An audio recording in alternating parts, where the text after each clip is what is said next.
Assalamualaikum warahmatullahi wabarakatuh. Teman-teman, saya akan berbagi tips dan pengalaman tentang PPG ya. Jadi, kenapa saya ingin menyampaikan ini kepada teman-teman agar ketika nanti teman-teman menghadapi PPG itu sudah bisa fokus dalam pelaksanaan PPG sehingga tidak mengalami kebingungan lagi.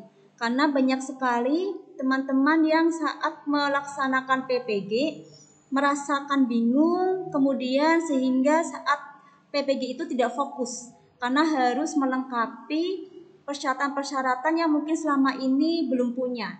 Sementara kita sebagai guru BK itu selayaknya atau sebaiknya kita sudah memiliki dokumen-dokumen yang diminta pada saat PPG. Jadi untuk teman-teman yang ingin melaksanakan PPG atau nantinya akan PPG bisa menyiapkan beberapa hal yang saya sampaikan di berbagi tips dan pengalaman ini.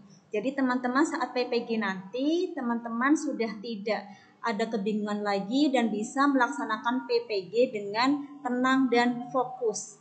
Karena hal ini itu sangat mempengaruhi kita nanti ketika sedang PPG.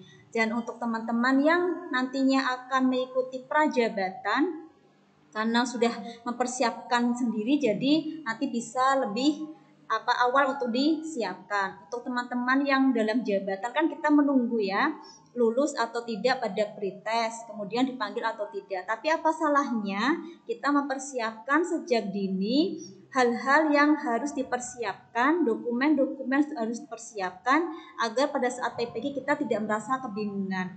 Nah, pada kesempatan kali ini saya ingin berbagi tips dan pengalaman kepada teman-teman apa saja yang harus kita persiapkan saat kita nanti melaksanakan PPG.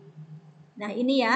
Jadi yang harus disiapkan sebelum PPG itu yang pertama adalah perangkat pembelajaran, di mana seperti RPP, RPL itu teman-teman harus sudah bisa mempersiapkan sejak dini. Karena RPP, RPL itu nanti akan dibahas pada saat PPG.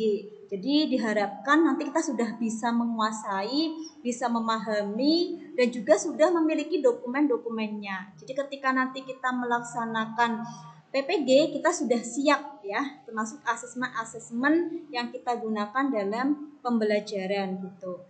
Kemudian saat PPG nanti itu kita waktu UKIN itu harus mengumpulkan portofolio. Dan portofolio apa saja harus kita kumpulkan? Nah, ini kita siapkan sejak awal ya, karena untuk yang dalam jabatan itu yang diakui adalah 3 tahun sebelumnya. Saat PPG sudah tidak diakui lagi. Tapi kalau untuk yang prajabatan itu bisa 1 tahun sebelumnya dan pada saat melaksanakan PPG. Dan ini harus kita persiapkan ya. Jadi yang pertama adalah kepemilikan laporan penelitian atau artikel yang diseminarkan atau dibahas di forum ilmiah tertentu dan dimuat dalam proceeding atau artikel yang dimuat dalam jurnal ilmiah terakreditasi maupun tidak terakreditasi. Tulisan ilmiah populer yang dimuat dalam majalah, tabloid, koran, newsletter atau buletin, baik yang terbit lokal, regional, nasional maupun internasional yang relevan mata pelajaran yang diampu baik individu atau kelompok. Jadi kalau bisa teman-teman sudah harus mempersiapkan yaitu punya laporan penelitian ya dalam bentuk artikel yang bisa diseminarkan, kemudian bisa publish di jurnal. Nanti bisa dimasukkan dalam portofolio. Atau mungkin tulisan-tulisan teman yang dalam bentuk artikel yang sudah terbit di koran ya, kemudian di majalah, kemudian tabloid, nah itu juga bisa nanti dimasukkan dalam portofolio UKIN. Atau mungkin tulisan teman-teman yang sudah masuk internasional ya, artikel yang sudah publish di jurnal internasional. Jadi ini itu harus teman-teman persiapkan karena kan untuk terbit di artikel yang terbit di jurnal itu membutuhkan waktu beberapa lama, tidak bisa langsung terbit. Jadi kalau nanti pas saat teman-teman PPG baru membuat, nah takutnya ketika sudah mulai PPG belum terbit sehingga nanti tidak diakui gitu ya. Jadi kalau bisa teman-teman sejak sekarang dipersiapkan bagi teman-teman yang memang menunggu untuk PPG. Jadi ketika nanti dipanggil untuk PPG, teman-teman sudah siap untuk portofolionya. Kemudian hal lain lagi yaitu kegiatan refleksi diri yang telah dilakukan. Jadi teman-teman sudah melakukan refleksi diri apa?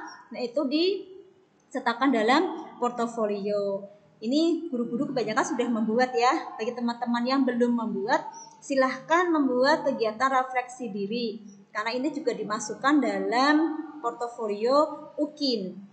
Kemudian pendidikan dan latihan lokakarya, seminar atau webinar atau konferensi, dan juga kegiatan lain yang mendukung peningkatan kualitas diri. Nah, ini adalah kegiatan-kegiatan yang biasa kita lakukan ya. Kita ikut seperti webinar, kemudian seminar, lokakarya, pelatihan dan yang lainnya. Tapi yang diakui di sini adalah yang ada JP-nya ya. Minimal 30 JP. Nanti teman-teman bisa mengumpulkan sertifikatnya untuk dimasukkan dalam portofolio UKIN. Jadi teman-teman yang belum memiliki sertifikat, nah dari sekarang mengikuti kegiatan-kegiatan seperti webinar, seminar, lokakarya, pelatihan dan yang lainnya yang ada JP-nya. Kalau bisa di atas 30 JP ya. Karena setiap JP itu ada poin masing-masing. Jadi persiapkan dari sekarang. Kemudian yang lainnya adalah produk inovasi pembelajaran atau media atau alat pembelajaran, yaitu hasil karya guru yang inovatif, orisinil dan sesuai mata pelajaran. Media atau alat pembelajaran dapat berupa alat bantu presentasi, alat bantu olahraga, alat bantu praktek, alat bantu musik, dan alat lain yang membantu kelancaran proses pembelajaran pembimbingan di sekolah. Jadi produk inovasi pembelajaran ini juga harus teman-teman persiapkan seperti media alat pembelajaran. Jadi teman-teman mungkin sudah pernah membuat materi pembelajaran yang di-share di YouTube. Nah, ini juga teman-teman bisa membuatnya ya. Jadi teman-teman membuat media pembelajaran dengan men-share ya kegiatan pembelajaran teman-teman melalui YouTube.